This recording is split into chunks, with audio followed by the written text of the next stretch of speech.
pleasure to present to you Dr. Martin Luther King, Jr.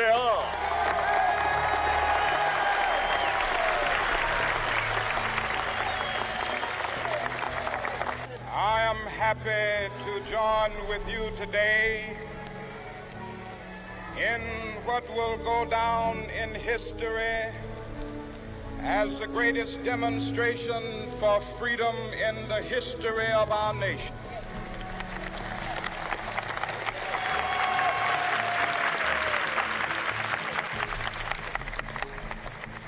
Five score years ago, a great American in whose symbolic shadow we stand today signed the Emancipation Proclamation. This momentous decree came as a great beacon light of hope to millions of Negro slaves who had been seared in the flames of withering injustice. It came as a joyous daybreak to end the long night of their captivity. But 100 years later, the Negro still is not free. 100 years later, the life of the Negro is still sadly crippled by the manacles of segregation and the chains of discrimination.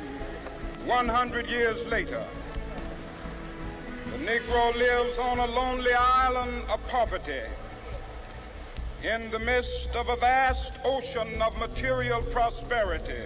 100 years later, the Negro is still languished in the corners of American society and finds himself in exile in his own land. And so we've come here today to dramatize a shameful condition.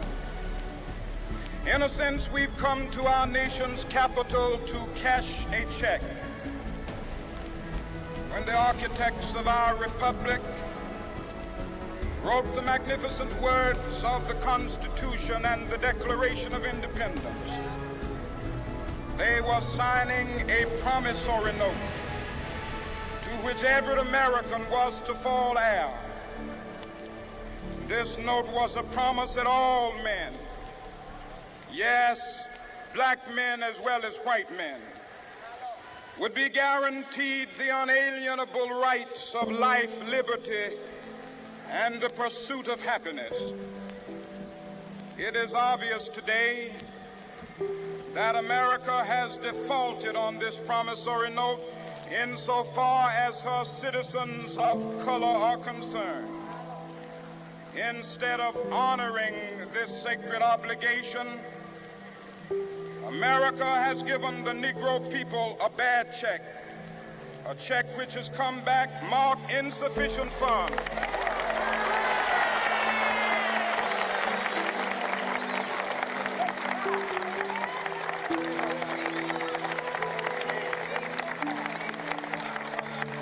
But we refuse to believe that the Bank of Justice is bankrupt.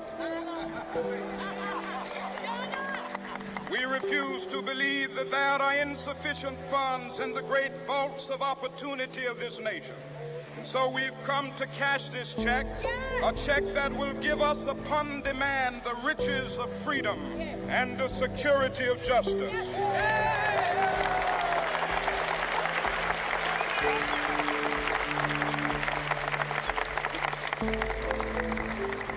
We have also come to this hallowed spot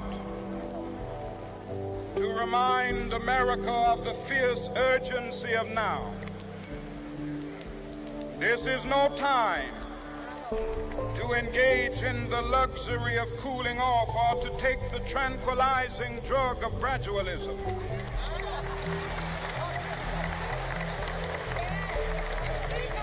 Now is the time to make real the promises of democracy. Now is the time to rise from the dark and desolate valley of segregation to the sunlit path of racial justice. Now is the time to lift our nation from the quicksands of racial injustice to the solid rock of brotherhood. Now is the time to make justice a reality for all of God's children. It would be fatal for the nation to overlook the urgency of the moment. This sweltering summit of the Negro's legitimate discontent will not pass until that is an invigorating autumn of freedom and equality. 1963 is not an end, but a beginning. Those who hope that the Negro needed to blow off steam and will now be content will have a rude awakening if the nation returns to business as usual.